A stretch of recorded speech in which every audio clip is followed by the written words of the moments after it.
Let's talk about Patrick Mahomes and the Kansas City Chiefs. 2 straight years. They went to the Super Bowl and they won the Super Bowl. And I do believe that this team right here has the best chance to go out there and do something that an NFL franchise has never done. Win 3 straight Super Bowls back to back to back. They just had a great offseason. When you look at the season that they just had, they should have not went to the Super Bowl, and they should not have won the Super Bowl either. They had a lot of problems going on with their offense. You still have the best quarterback in the NFL in Patrick Mahomes. You also have Travis Kelce, one of the best receiving tight ends in the NFL and in NFL history, and one of the best head coaches is Andy Reid. But they had so many problems. Besides the wide receivers, the offensive line protection was not the best. But I want to start off with the wide receivers. Sky Moore and Kadarius Toney did not take the leap that the Chiefs were looking for. Rashee Rice came in as a rookie, and he was their best wide receiving target. Now, Travis Kelce is a tight end. He's the best receiving target as a whole. But as a wide receiver in that position, it was Rashee Rice. That was a bad sign because you saw the season before, Kadarius Toney and Sky Moore against the Philadelphia Eagles. They had a very impressive Super Bowl run. You had amazing kick and punt returns by Kadarius Toney in that game. Sky Moore was a guy that they were very high on. They could not catch the football. Kadarius Toney cost them multiple football games this previous season. He lost them a game against the Detroit Lions. A ball went through his hand for a pick six. It was a game later in the season against the Buffalo Bills. He lines up offsides. They get the touchdown. They call it back because he was offsides. I'm not saying that Kadarius Toney doesn't have any talent. He does. As a wide receiver, he can't catch the football. A lot of that is because of expectation. He's not a true number 1 or 2 wide receiver. I can make the case that he's not even a true number 3 wide receiver.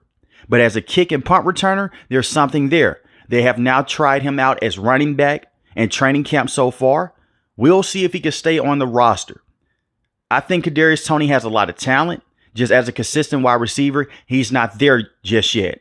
And there's a reason why the Giants moved off of him. He has a lot of off-the-field concerns as well. When they benched him for the playoffs, he was very upset. He went to social media. He said a lot of negative things about Andy Reid and Patrick Mahomes as well. I do believe that he will still be on the roster for his upcoming season because he can be the number 4 to number 5 wide receiver. As long as he's not out there on the field in crucial situations, you're going to be okay. He also had a crucial drop against the Patriots as well. They went for an interception that was not on Patrick Mahomes. Patrick Mahomes played like an MVP this previous season. His wide receivers let him down. And Sky Moore wasn't any better. I just can't come on here and just talk about Kadarius Toney only. Sky Moore let them down. Sky Moore in the past has dealt with injuries, but this is a kid that they were very high on. So what did they do this offseason? They went out there and they got 2 very good, explosive, electric wide receivers. And Marquise Hollywood Brown in free agency and Xavier Worthy in the first round. Hollywood Brown is a very good wide receiver. He had a lot of good seasons with the Baltimore Ravens. He had a lot of dropping concerns at the time. He still struggles to stay healthy. But if he can give you 10 to 11 games for his upcoming season, he's going to be great. He could take the top off the defense. He's going to give you something that the Chiefs haven't had since they let Tyreek Hill walk out the door and go to the Miami Dolphins when they made that trade. And I do believe that Marquise Hollywood Brown can have a more of an impact than Tyreek Hill did. Not saying that he is a better player than Tyreek Hill because he's not. When I say that he could be more impactful, the Chiefs went out there and won 2 Super Bowls without Tyreek Hill. Imagine what they can do now with a guy that can take the top off the defense and open things up for guys underneath like Xavier Worthy and Travis Kelce. You have a lot of insiders saying that Travis Kelce wasn't the same in the regular season. We have to talk about this. He hyperextended his knee right before the season started. He missed that first game against the Detroit Lions. So did Chris Jones, but Chris Jones was trying to get more money added onto his contract. At the time, he wanted a contract extension. Travis Kelce was still the same top-tier tight end. He just had to deal with double and triple coverage. You're not going to double team him at the same rate that you were able to last season because Hollywood Brown can beat single coverage. And he can run some pretty crisp routes as well. When we talk about having speed wide receivers with Patrick Mahomes, it's more than just throwing the football deep down the field and getting big plays. We saw them do that every now and then when they made the trade to go and get McCole Hartman back from the New York Jets.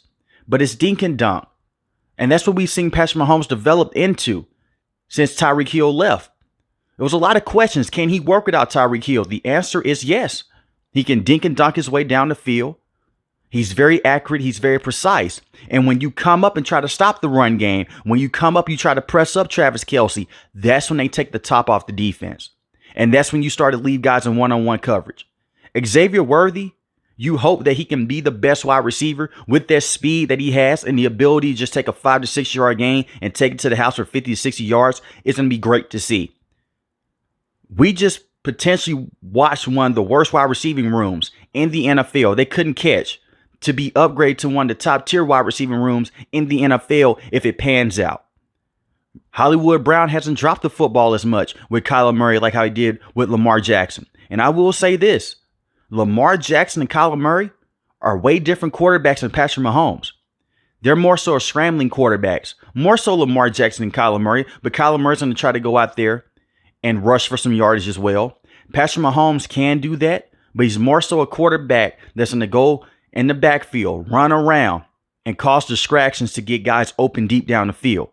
This is the best quarterback that Hollywood Brown has ever played with, even dating back to college when he played with Baker Mayfield. I'm expecting for him to have a career year with the Kansas City Chiefs. And I'm expecting for Travis Kelce to have a better season this season, in the regular season, than he had last season as well. Xavier Worthy may be Offensive Rookie of the Year. It depends on how the quarterbacks perform. But if Caleb Williams and those guys do not perform very well at the quarterback position, look for this kid to be Offensive Rookie of the Year, because he could be on kick returns, punt returns. They're going to do jet sweeps with him. They're going to give him the football a lot of times throughout this entire season. And you still have Rashee Rice. He did have a major incident off the field. It was a car accident. It seems like he will not be suspended as I record this video. He had over 900 receiving yards this previous season. The receiving core is phenomenal. We haven't even talked about the new offensive line and the running game that they have. We get that Patrick Mahomes right now is the best quarterback, and he may be the best quarterback of all time when he fully retires. But that run game, Isaiah Pacheco, give him his flowers. He's been phenomenal. Isaiah Pacheco, since they drafted him, he's been a great running back with the Kansas City Chiefs. He runs with nothing but power. He does struggle with injuries, but it's because of the playing style that he plays with. Straight up the middle. He's going to break tackles. He's going to go out there. He's going to get you the tough yardage when you need it the most. And we saw them run him in the NFL playoffs. And he's been the saving grace in that backfield. They drafted Clyde Edwards-Helaire a couple of years ago in the back half of the first round. And he has been a bust because he hasn't been able to stay healthy. But he's been a very good running back as well in terms of catching the football at the backfield and showing up when they need him to. I like the running backs that they have. But they leaned on Patrick Mahomes and Isaiah Pacheco a lot in the postseason, and Travis Kelce and Rashee Rice. So just having those added weapons are going to help. A strong run game and guys that can catch the football at the backfield, that's excellent. The offensive line was also an issue. Jawan Taylor was the most penalized player last season. They gave him a huge contract, and he did not look good. In the postseason, he looked better. He had a lot of holding penalties, a lot of offsides penalties, and he wasn't able to protect Patrick Mahomes on that right side. They drafted Kingsley in this draft class. If Jawan Taylor cannot go out there and perform early in the season, expect for him to slide in at right tackle. And I know that he's primarily played left tackle in college. He's played some right tackle as well. And we have to remember who he's being coached up by, Andy Reid, one of the best offensive minds that this game has ever seen. But the rest of the offensive line, I love it. Creed Humphrey is the best center in the NFL. Trey Smith is phenomenal at the right guard position. Joe Tooney is phenomenal as well. It's part of the reason why they have that great rushing success that they have with Isaiah Pacheco at times. Because the middle of their offensive line is just perfect. That big three is amazing. So I'm not worried about their offense for the upcoming season. I'm telling you guys, it's crazy that they went all the way to the Super Bowl and won the Super Bowl and they had all those problems. But they decided to bench Sky Moore. They decided to go out there and bench Kadarius Toney. And the offense looked completely better. They basically went out there and they beat the San Francisco 49ers with Patrick Mahomes, Rashee Rice, Travis Kelce. And a big play from Marquez Valdes-Scantling, who's no longer here anymore. For good reason. Because he struggled as well last season. He's no longer here. When I look at the defense was their strong suit. Their defense was the life and soul throughout the entire season. It was the most consistent unit and was one of the best units in the NFL last season. Give Steve Spagnuolo a lot of credit. I want to rewind a little bit. That last season with Alex Smith, their defense was not bad. Their defense was okay at times, but it was not what this defense is now. They've went through the NFL draft, and they have drafted very well. Guys like George Karlaftis, mixed in with Chris Jones, who is the best defensive tackle in the NFL since Aaron Donald just retired, having Trent McDuffie and L'Jarius Sneed in the past. Those are excellent playmakers.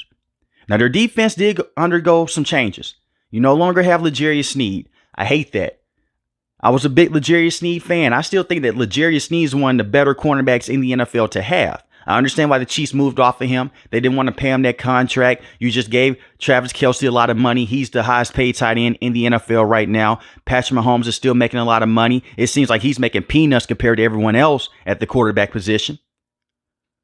And you just gave Jawan Taylor a contract extension as well when you got him in free agency. So I fully understand that.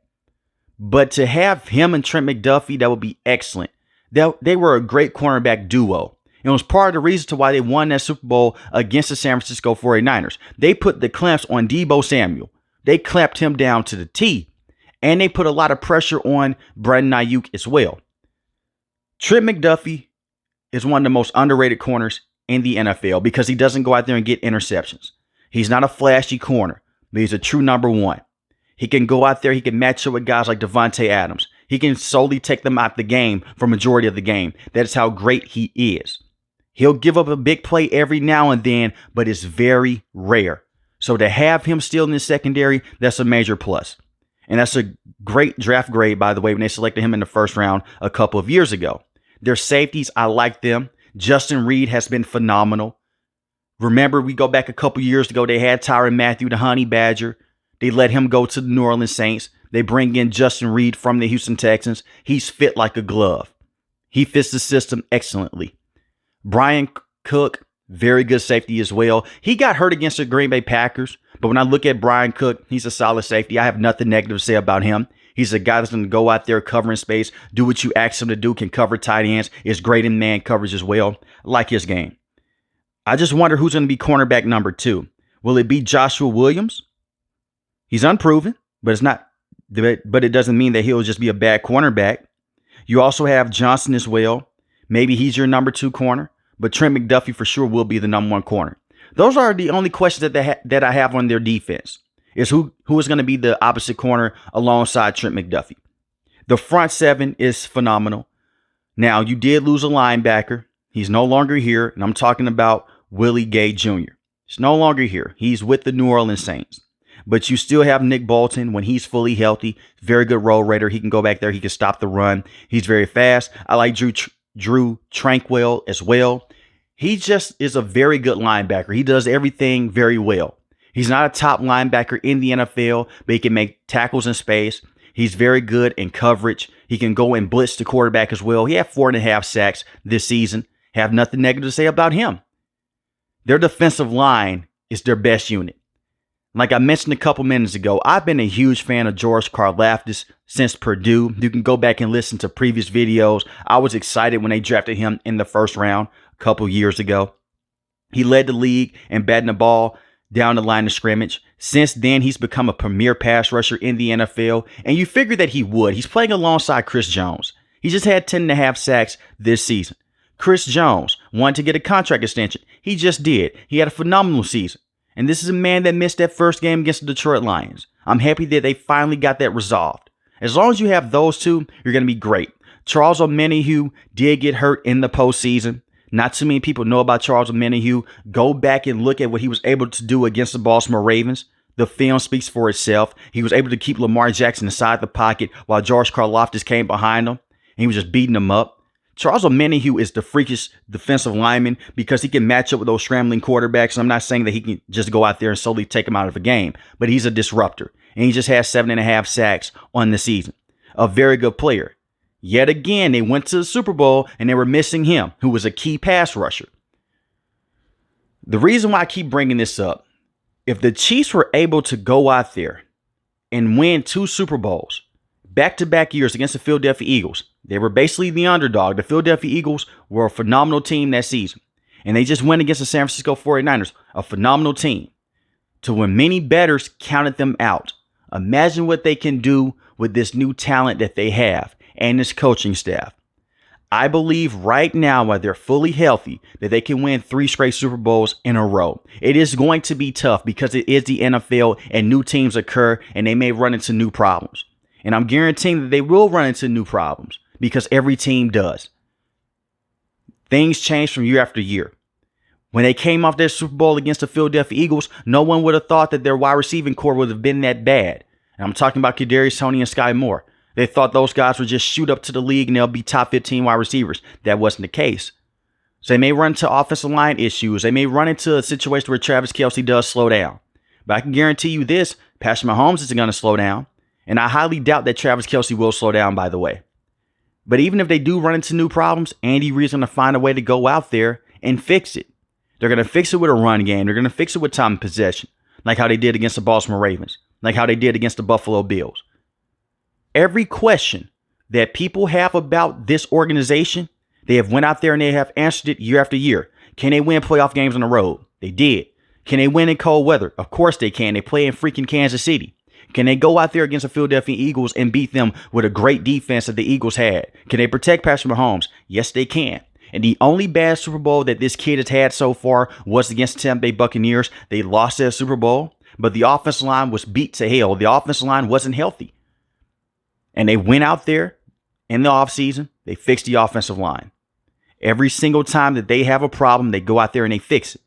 They don't go out there and they don't make trades to go get guys like DeAndre Hopkins. They don't get the big names. They get guys that fit the system and they're willing to sacrifice to play within the structure. Now, I love that. Marquise Hollywood Brown is taking a huge risk right now. It's a one-year deal. If it doesn't work out, his career may be done.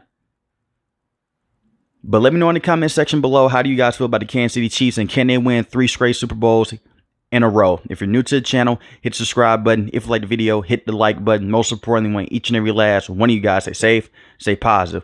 Thanks for watching the video, guys. God bless. Peace.